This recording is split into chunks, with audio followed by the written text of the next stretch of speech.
संत शिरोमणि आचार्य श्री 108 विद्यासागर जी महाराज एवं आचार्य श्री 108 समय सागर जी महाराज के परम प्रभावक शिष्य मुनि श्री 108 अरह सागर जी महाराज के मुखारविंद से मुखरित मंगल प्रवचन श्रवण कीजिए प्रतिदिन 7 बजे सिर्फ आदिनाथ टीवी चैनल पर।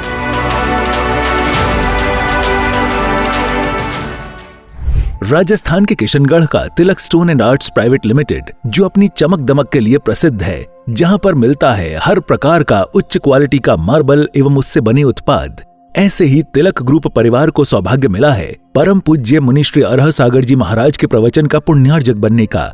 ये एक ऐसा परिवार है जो समाज एवं संत सेवा में हमेशा अग्रसर रहता है और इसकी सेवाएं भी हमेशा उपलब्ध रहती हैं। इस कार्यक्रम के पुण्यार्जक हैं स्वर्गीय श्री ताराचंद जी प्रेमलता जी गंगवाल की पुण्य स्मृति में प्रवीण संजय राजीव ऋषिका शाश्वत एवं विधान गंगवाल तिलक ग्रुप और तिलक मार्बल परिवार किशनगढ़ राजस्थान के सौजन्य से। वेबसाइट www.tilakstonearts.com, संपर्क सूत्र 9319374633, ईमेल sales@tilakstonearts.com। इस कार्यक्रम के पुण्यार्जक हैं स्वर्गीय श्री ताराचंद जी प्रेमलता जी गंगवाल की पुण्य स्मृति में प्रवीण संजय राजीव ऋषिका शाश्वत एवं विधान गंगवाल तिलक ग्रुप और तिलक मार्बल परिवार किशनगढ़ राजस्थान के सौजन्य से। वेबसाइट www.tilakstonearts.com, संपर्क सूत्र 9319374633, ईमेल sales@tilakstonearts.com।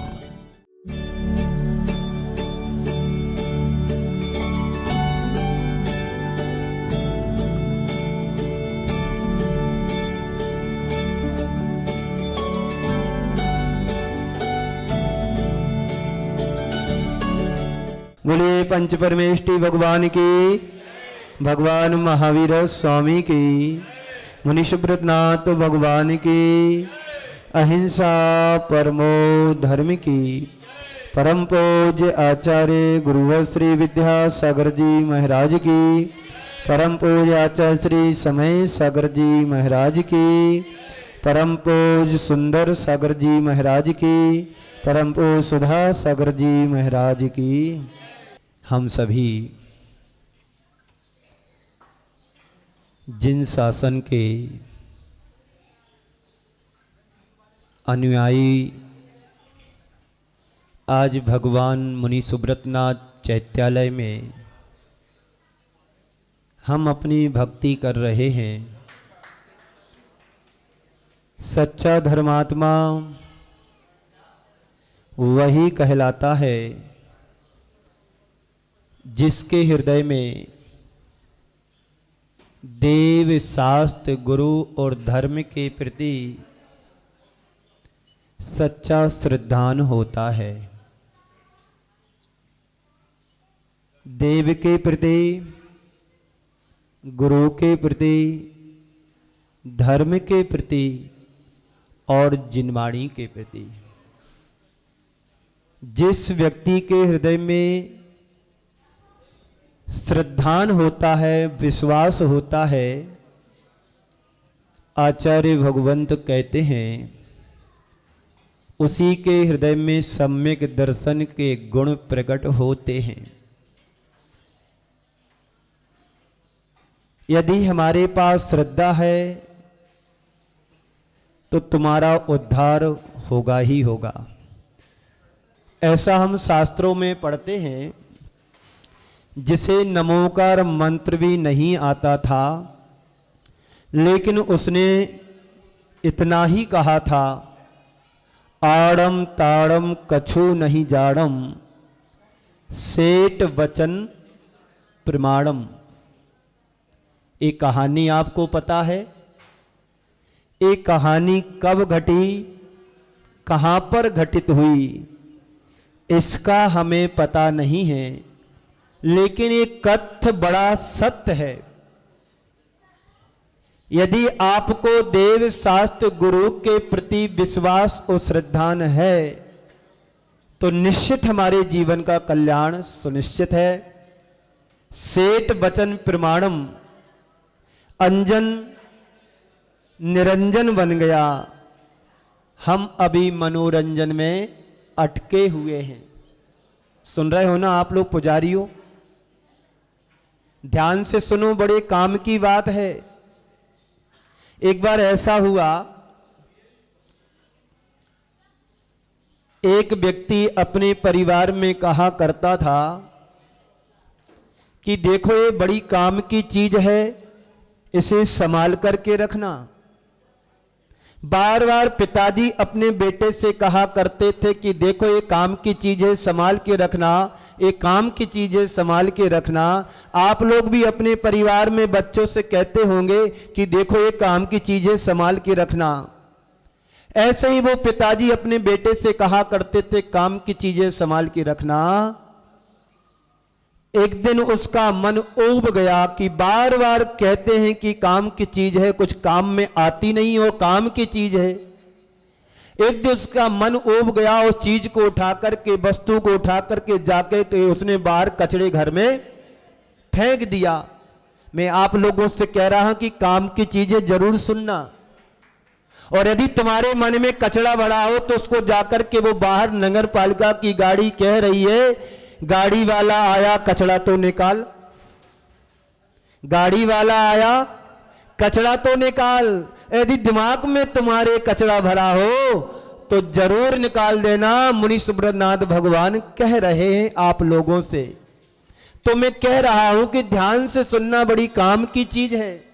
वो व्यक्ति कह रहा था कि बड़ी काम की चीज से संभाल के रखना। एक दिन उस व्यक्ति ने उस वस्तु के बारे में कुछ परिचय नहीं था, ज्ञान नहीं था, तो उसने उस वस्तु को उठा करके बाहर कचड़े के ढेर में जाकर के फेंक दिया।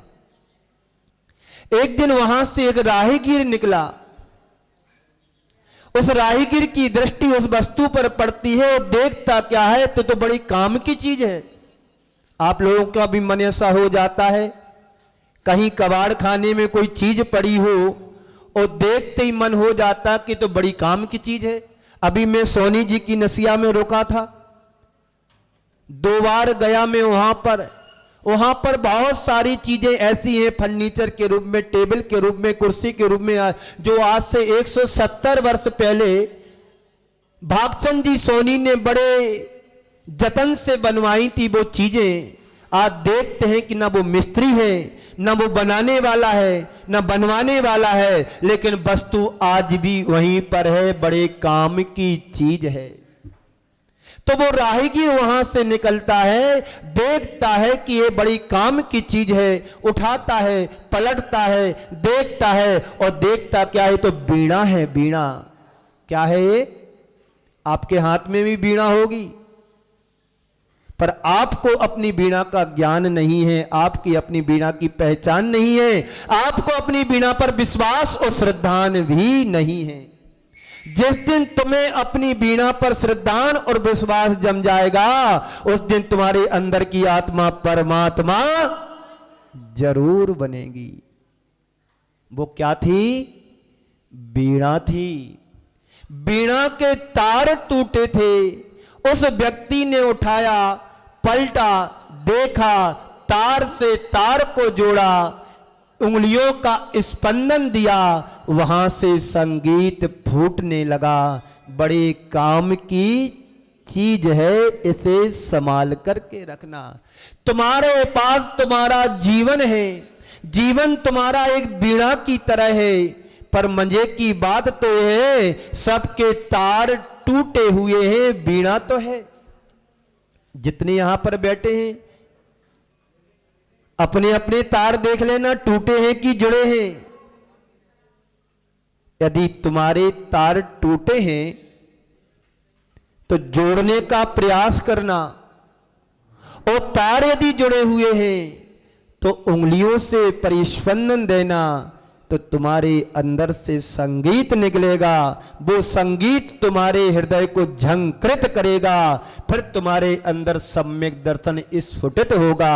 वही सम्यक दर्शन ही तुम्हें आत्मा से परमात्मा बना देता है। वही सम्यक दर्शन कंकड़ से शंकर बना देता है। वही सम्यक दर्शन पामर से परमेश्वर बना देता है, और वही सम्यक दर्शन पाषाण से भगवान बना देता है। आप चाहते हो कि हमारी बीड़ा के तार जुड़े? कोई नहीं चाहता है। आपको तो अभी वहीं पर अच्छा लग रहा है जिस अवस्था में आप हो। भगवान की रोज प्रक्षाल करते हो, रोज ऊपर अभिषेक करते हैं, शांति धारा करते हैं, लेकिन कभी अपने हृदय में झांक करके नहीं देखा कि हमारे बीड़ा के तार जुड़े हैं कि टूटे हैं। अभी तक तो सबके तार टूटे ही हैं। यदि तार जुड़ गए होते, तार से तार जुड़ गया होता, तुम्हारे अंदर से झंकार जरूर निकलती। तो अंजन निरंजन बन गया। जिन दत्त सेठ अपनी बुद्धि के वितर्क में उलझ करके उलझा ही रहा। बुद्धि क्या करती है? तुम्हारी बुद्धि तुम्हारे द्वारा नाप तौल कराती है। ये सही है कि गलत, ये सही है कि गलत, सारी जिंदगी सही और गलत में उलझा करके रख देती है और तुम्हारे जीवन में सही डिसीजन, निर्णय नहीं ले पाते हैं आप। इसका कारण क्या है? इसकी वजह क्या है? बस इसकी वजह यही है कि हमारे अंदर का सम्यक दर्शन अभी हुआ ही नहीं है। जो सच्चा धर्मात्मा होता है, सम्यक दृष्टि जीव होता है, वो ज्यादा बुद्धि नहीं लगाता है। वो तो ये कहता है चलो जो है उसे स्वीकार करो, और स्वीकार भाव में ही हमारी आत्मा का उद्धार छिपा हुआ है। आप लोग सुन रहे हो ना? कान से सुन रहे कि ध्यान से सुन रहे? मैं बार बार अपने प्रवचनों में कहता हूं, घर की बात कान से सुनो भैया जी, घर की बात कान से सुनो, मोबाइल की बात कान से मत सुनना। रोज झूठ बुलवाते हैं लोग, पूछते हैं आप कहाँ हो, बोले भैया अभी तो हम बाहर हैं। अरे जरूरी काम था, पैसे चाहिए थे, देखो भैया हम 3 दिन बाद लौटेंगे, टूर पर निकले हैं, और घर में बैठे हैं। कहां बैठे हैं? भैया जी बाबूजी बाजू में बैठे हैं। और भैया जी क्या कह रहे हैं? अभी हम मंदिर में हैं। तो मंदिर में हो, घर कहां है? मंदिर में है। तो बुद्धि हमारा नाप तौल कराती है, बाल की खाल निकालती है बुद्धि तुम्हारी। पर हर क्षेत्र में ऐसा प्रयोग नहीं करना। धर्म के क्षेत्र में यदि हम आए हैं तो वहां पर बुद्धि नहीं लगाना है। जो बुद्ध शुद्ध बन गए हैं उनके चरणों में समर्पित हो जाना है। यहां बुद्धि लगाओगे, संसार में क्या करोगे? शुद्ध नहीं बन पाओगे। बुद्धि कहां लगाना है? व्यापार में लगाना है। बुद्धि कहां लगाना है? व्यवहार में लगाना है। पर प्रभु चरणों में शुद्ध और बुद्ध बन करके आओगे, और बुद्धि को आप बाहर खुटिया पर टांग करके आना। यहां तो समर्पण, श्रद्धा और विश्वास से चले आओगे। तुम्हारी आत्मा के अंदर के दुर्गुण दूर हो जाएंगे, तुम्हारी आत्मा की बुराई और दुर्बलताएं दूर हो जाएंगी। लेकिन सम्यक दृष्टि जीव हमेशा श्रद्धानी बनकर के आता है, अपने आत्मा के कल्याण की बात सोचता है, तो हर चीज का बुद्धि पोस्टमार्टम करके रख देती है। संत कहते हैं हर जगह विचार विमर्श आवश्यक हो सकता है, लेकिन धर्म के क्षेत्र में विचार विमर्श करने की कोई बात नहीं है, बीच में कोई रास्ता नहीं है। वहां तो आप अपने श्रद्धान और विश्वास से समर्पित हो जाओ। बंधुओं, अलग अलग प्रकार के लोग होते हैं। कुछ लोग विचार विमर्श करते रहते हैं। एक आदमी ने अपने नौकर से कहा, ध्यान से सुन रहा हो ना, घर की बात कान से सुनना और धर्म की बात ध्यान से सुनना। मैं अभी भूल गया था बीच में जो कह रहा था। घर की बात किससे सुनना? कान से सुनना। घर की बात कान से सुनोगे, आपस में झगड़े नहीं होंगे। क्यों? यहां से सुना, यहां से निकाल दिया। और धर्म की बात ध्यान से सुनोगे तो जरूर कल्याण हो जाएगा। तो एक आदमी ने, भैया जी सीजन चल रहा था, दिसंबर जनवरी का महीना था, एक आदमी ने अपने नौकर से कहा कि देखो मैं 1 घंटे बाद लौटूंगा, ये मटर रखे हैं, बड़े अलग रखना, छोटे अलग रखना। बड़े अलग रखना, छोटे अलग रखना। ये आदमी कहकर के अपने नौकर से चला गया और 1 घंटे बाद वापस आया। देखता क्या है, मटर को उसने हाथ भी नहीं लगाया, मटर को उसने हाथ भी नहीं लगाया और पूछता है कि क्यों मटर तुमने साफ नहीं किए? मैं बोल के गया था कि बड़े अलग अलग रखना, छोटे अलग रखना। वह बोला कि भाई साहब आप बोल करके तो गए थे कि बड़े अलग रखना, छोटे अलग रखना, पर मैं आपसे पूछ रहा हूं बीच के कहां रखना थे। बात समझ में नहीं आई क्योंकि आपने ध्यान से नहीं सुनी, कान से सुनी। वो नौकर कह रहा है बाबूजी आप बोल करके तो गए थे कि बड़े अलग रखना, छोटे अलग रखना, पर बीच के कहां रखना था ये तो आपने बताया ही नहीं। ये क्या करा रही है बुद्धि हमारी। यदि तुम्हारा श्रद्धान प्रभु के प्रति जम गया एक बार, फिर तुम्हारे लिए किसी के पूछने की जरूरत नहीं है कि धर्म कैसा है, क्या है, कहां है।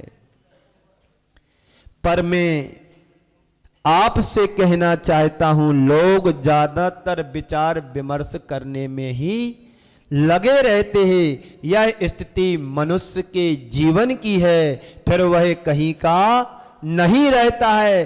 कहते हैं कि धर्म के मार्ग पर ज्यादा वितर्क विमर्श करने की जरूरत नहीं है।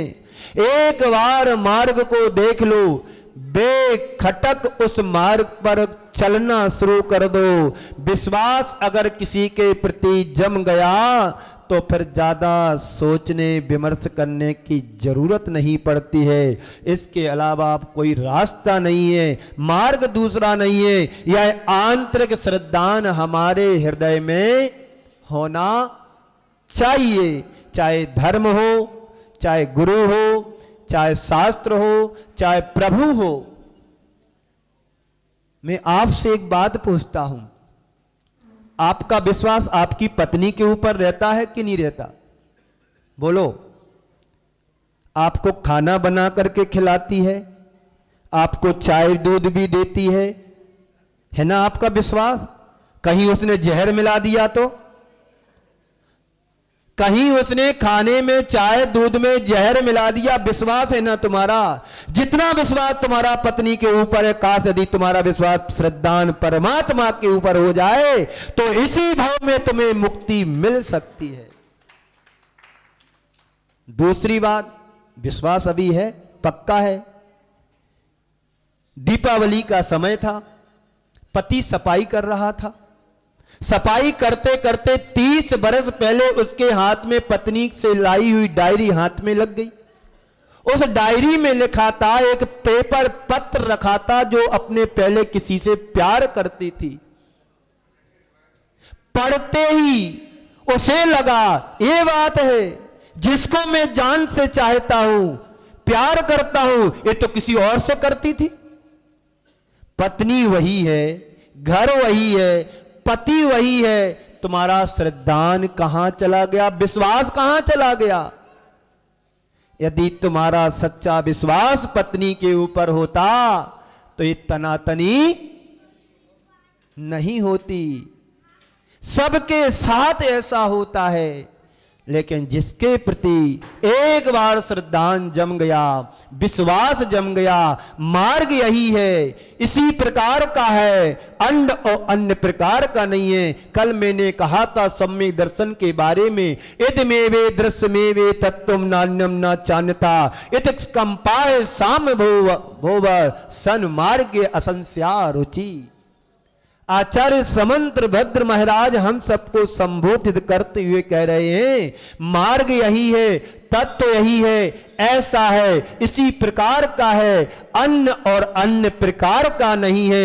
एक बार श्रद्धान तत्व के प्रति जम गया हमारे हृदय में, फिर तुम्हें किसी के उपदेश की जरूरत नहीं है। बस आंख बंद करके चल पड़े तो काम पूरा हो गया। यह आंतरिक श्रद्धान है, जिससे श्रद्धा की अभिव्यक्ति होती है। जहां अहंकार आड़े आता है, चाहे परिवार हो, चाहे घर हो, या व्यापार व्यवहार हो, किसी भी क्षेत्र में हम जाएं, यदि हमारे अंदर ईगो है, अहंकार है, तुम्हारा श्रद्धा नष्ट हो जाती है।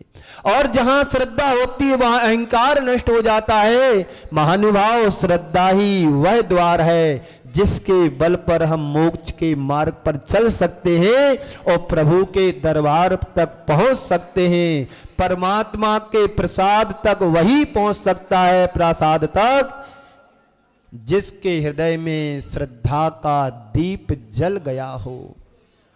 आंधियां भी चलेंगी तो उसको श्रद्धान के दीपक को बुझा नहीं पाएगी।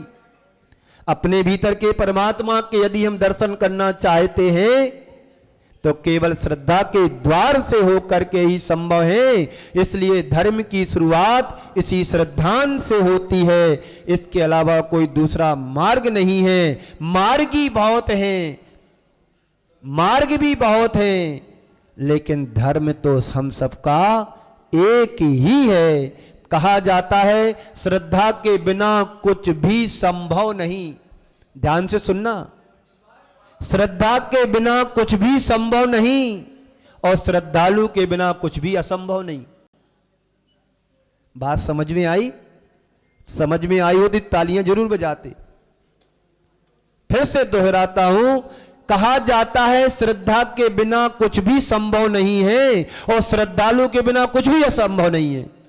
यानी सब कुछ संभव हो सकता है। आपने सोचा था घर में कि नहीं मुझे 31 मनाने के लिए नारेली तीर्थ क्षेत्र पर जाना है, जो अभी बना भी नहीं है, पर वहां का अतिशय सुना है, वहां की महिमा सुनी है, वहां के गुणगान सुना है कि एक बार दर्शन करने से हमारे अनंत जन्मों के पाप कट सकते हैं। वो मुनि सुब्रतनाथ भगवान है। आज कौन सा दिन है भैया जी? आज कौन सा दिन है? किसका दिन है? तुम्हारा दिन है। मुनि सुब्रतनाथ तो केवल को प्राप्त करके मुक्ति के अधिकारी बन गए। ये तो हमारी मान्यता और श्रद्धा और विश्वास है कि शनिवार के दिन यदि मुनि सुब्रतनाथ भगवान के दर्शन कर लोगे तो अनंत जन्मों के पाप क्षय को प्राप्त हो जाते। जिन बिंब दंसरेणे जिनेन्द्र भगवान के दर्शन करने से निधत्ती निकाचित जैसे कर्मों का क्षय देखा गया है, ऐसे मुनि सुब्रतनाथ भगवान। एक बार दिखा दे रहा, क्या नाम? अशोक। तू शब्दों पर ध्यान दिया करे। तू नमोकार मंत्र जपता है पर अधूरा जपता है। अभी व्यक्ति को देख करके कैमरा घुमाना चाहिए। मैं कह रहा था आज शनिवार का दिन है, कल रविवार आएगा। तुम्हारे संकट उपद्रव तुमने जितने जीवन में आ रहे हैं, जैसे पारसनाथ भगवान के जीवन में उपसर्ग आया था, उपसर्ग उन्होंने सहन किया। किसी के घर गुहार लगाने के लिए नहीं गए कि मेरे उपसर्ग को दूर करो। ऐसे ही एक बार मुनि सुब्रतनाथ भगवान के शनिवार के दिन जाप कर लोगे, सारे पाप पल में दूर हो जाएंगे। ऐसे मुनि सुब्रतनाथ भगवान वह भी भूगर्भ से आए हुए, घर से नहीं, भूगर्भ से। सारी प्रतिमाएं जितनी दिख रही है, 25-30 प्रतिमाएं जो भी हैं, इन सारी प्रतिमाओं को जमीन के अंदर से निकाला। आज से सैकड़ों वर्ष पहले, 200-500 वर्ष पहले कौन मुनिराजों ने प्रतिष्ठा कराई होगी, उनका अतिशय आज दिख रहा है। कहते हैं एक प्रतिमा पर यदि 100 वर्ष तक नमस्कार डेली किया जाता है, हजारों श्रद्धालु नमस्कार करते हैं, तो वह 100 वर्ष में प्रतिमा प्रतिष्ठित मानी जाती है। इस शास्त्रों का वाक्य है, मैं नहीं कह रहा हूं। तो भूगर्भ से सारी प्रतिमाएं आई हैं और जब ये अपने सिंहासन पर प्रतिष्ठित होंगी तो इस क्षेत्र का अतिशय देखते ही बनेगा। ये विश्व का इकलौता क्षेत्र होगा। आज के तथाकथित लोग इस पर विश्वास नहीं कर रहे हैं क्योंकि अभी उनके हृदय में सम्यक दर्शन हुआ ही नहीं है। जिसके हृदय में सम्यक दर्शन प्रकट हो जाता है वो पाषाण को भगवान बना देता है, और जो तर्क में उलझ जाता है उसकी बुद्धि उलझ जाती है, वो भगवान को पाषाण के रूप में देखते हैं। कल मैंने कहा था 4 शब्द हैं, श्रद्धा, विश्वास, तर्क और बुद्धि। श्रद्धा कहती है मैं रात के अंधेरे में भी बेधड़क चला करती हूं। विश्वास कहता है मैं दिन के उजाले में भटक जाता हूं। तो बुद्धि कहती है, नहीं गलत बोल गया मैं, विश्वास कहता है मैं रात अंधेरे में बेधड़क चला करता हूं। तर्क कहता है नहीं, श्रद्धा कहती है मैं पाषाण को भगवान बना देती हूं। तो तर्क कहता है मैं भगवान में पाषाण को देखता हूं। ये समर्पण, ये विश्वास हमारे हृदय में जमेगा एक बार तो मार्ग यही है, इसी तरह का है, इसी प्रकार का है, उस मार्ग पर हमें चलना है। तो कहा जाता है कि श्रद्धा के बिना कुछ भी संभव नहीं है और श्रद्धालु के बिना कुछ भी असंभव नहीं है। एक बार तुम्हारे हृदय में श्रद्धा जम गया, श्रद्धा जम गई, तो फिर तुम्हें कुछ भी सोचने की जरूरत नहीं है। मैं देखता हूं रोज आते हैं अपने घर में शांति धारा करने में, मंदिर में अपने गांव के लोग 200 रुपए दिखाते, 100 रुपए दिखाते, इतने सस्ते भगवान।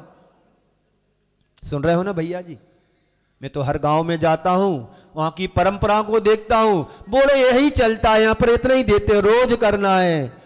और देखिए मुनि सुब्रतनाथ भगवान का चमत्कार, यहां पर आते हैं भैया जी, थोड़ा सा प्रेरणा देते हैं, प्रेरित करते हैं, आपके अंदर का श्रद्धांजलि जगाते हैं, आपके अंदर का विश्वास जगाते हैं और कहते ही लोग समर्पित हो जाते हैं। ये किस बात का प्रमाण है? तुम्हारे अंदर के सम्यक दर्शन का प्रमाण है।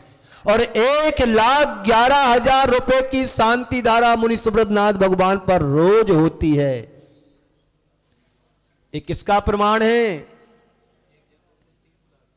ये किसका प्रमाण है? तुम्हारे विश्वास और श्रद्धान का प्रमाण है। अभी भैया जी बता रहे हैं कि 1 जनवरी को जो भी राशि है हजारों में नहीं लाखों में है, और लाखों में एक है मुनि सुब्रतनाथ भगवान का जिनालय,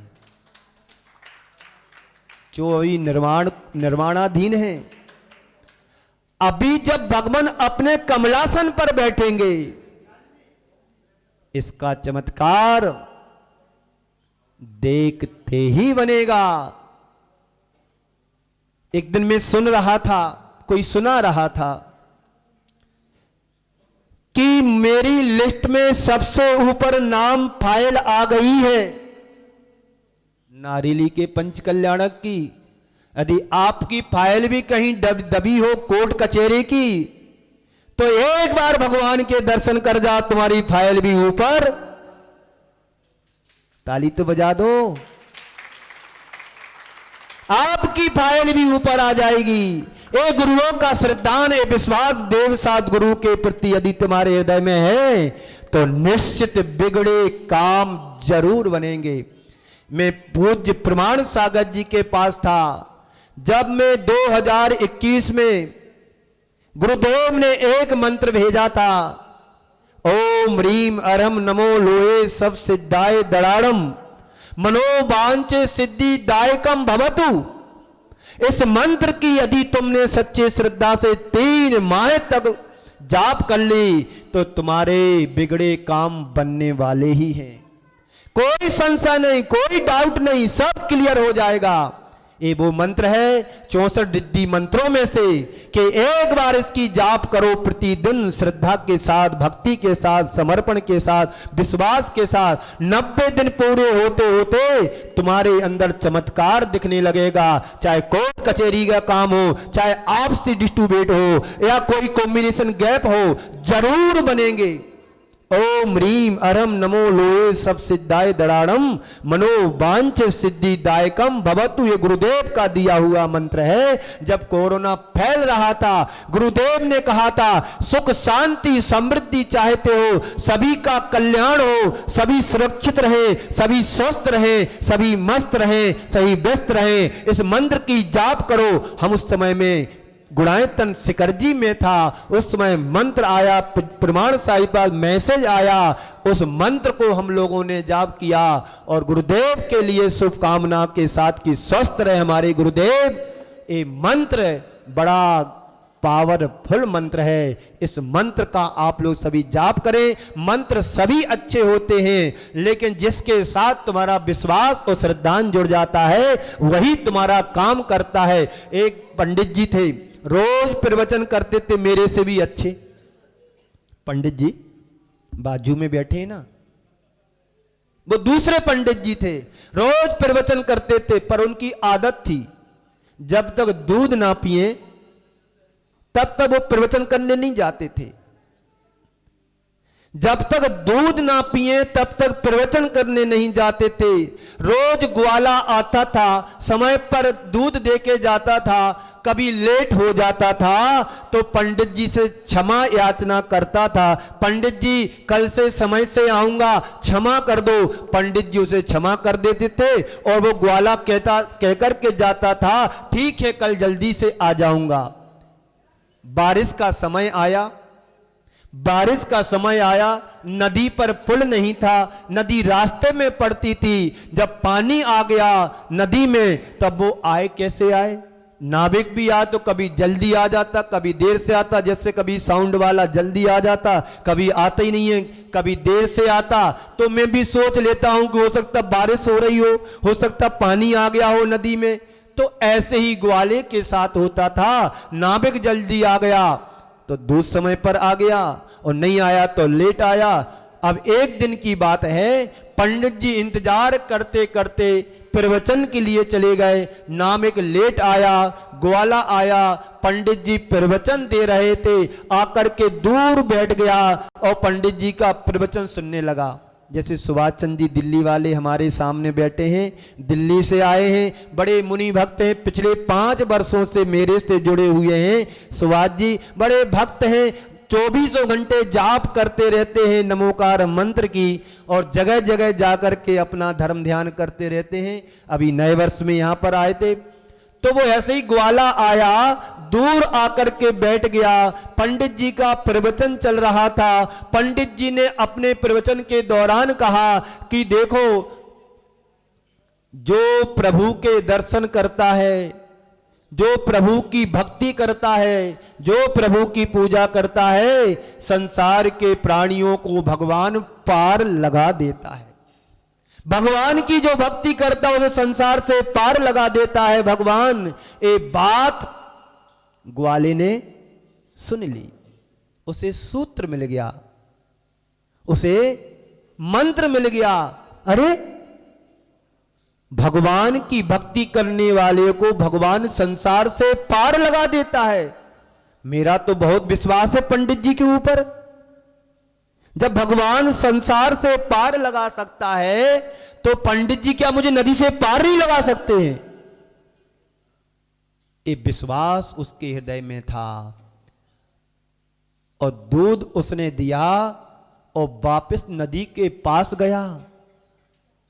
नदी के सामने खड़े होकर के कहा, नदी मुझे इस पार से उस पार लगा दे।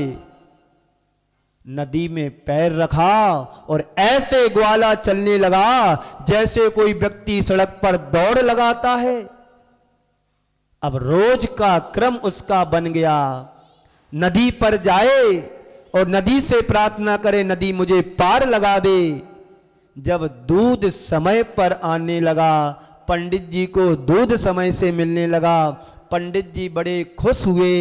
एक दिन पंडित जी ने उस ग्वाले से पूछ लिया, क्यों ग्वाले तू समय पर आने लगा? क्या नाविक समय से आने लगा या किसी साधन के माध्यम से आते हो? तो ग्वाले ने कहा, पंडित जी मैं किसी साधन के माध्यम से नहीं आता हूं, मैं तो आपके सहारे और आपके माध्यम से आता हूं। पंडित जी ने पूछा, क्या माध्यम से आते हो? अरे उस रोज तुम प्रवचन में नहीं बोल रहे थे कि भगवान की भक्ति करने वाले को भगवान संसार सागर से पार लगा देता है।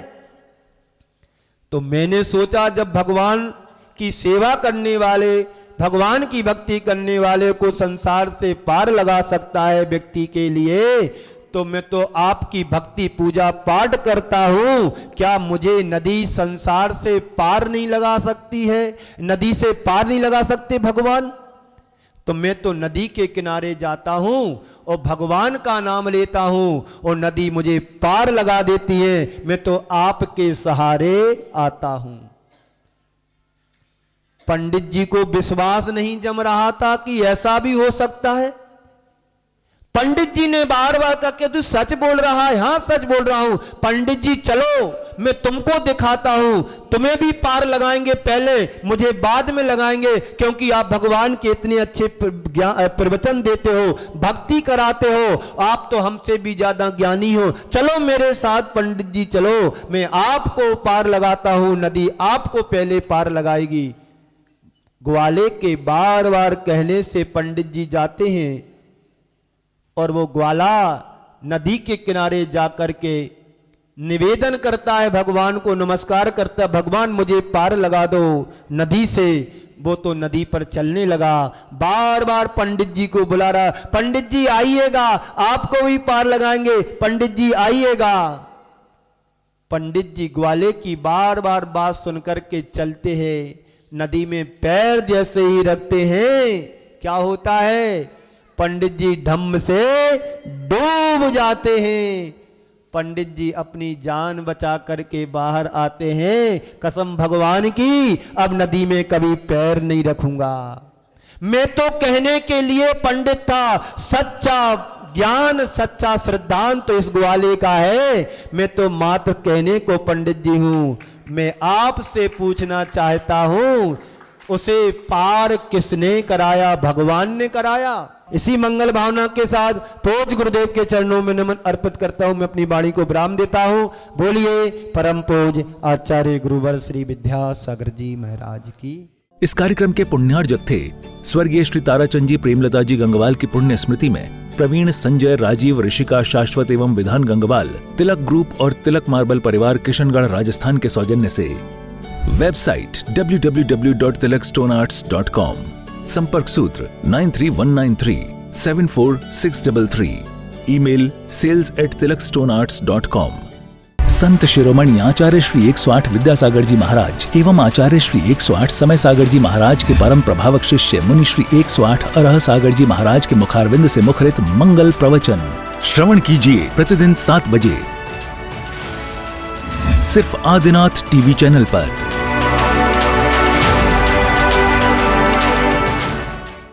राजस्थान के किशनगढ़ का Tilak stone and arts private limited, जो अपनी चमक दमक के लिए प्रसिद्ध है, जहां पर मिलता है हर प्रकार का उच्च क्वालिटी का मार्बल एवं उससे बने उत्पाद, ऐसे ही तिलक ग्रुप परिवार को सौभाग्य मिला है परम पूज्य मुनि श्री अरह सागर जी महाराज के प्रवचन का पुण्यार्जक बनने का। ये एक ऐसा परिवार है जो समाज एवं संत सेवा में हमेशा अग्रसर रहता है और इसकी सेवाएं भी हमेशा उपलब्ध रहती हैं। इस कार्यक्रम के पुण्यार्जक हैं स्वर्गीय श्री ताराचंद जी प्रेमलता जी गंगवाल की पुण्य स्मृति में प्रवीण, संजय, राजीव, ऋषिका, शाश्वत एवं विधान गंगवाल तिलक ग्रुप और तिलक मार्बल परिवार किशनगढ़ राजस्थान के सौजन्य से। वेबसाइट www.tilakstonearts.com, संपर्क सूत्र 9319374633, ईमेल sales@tilakstonearts.com।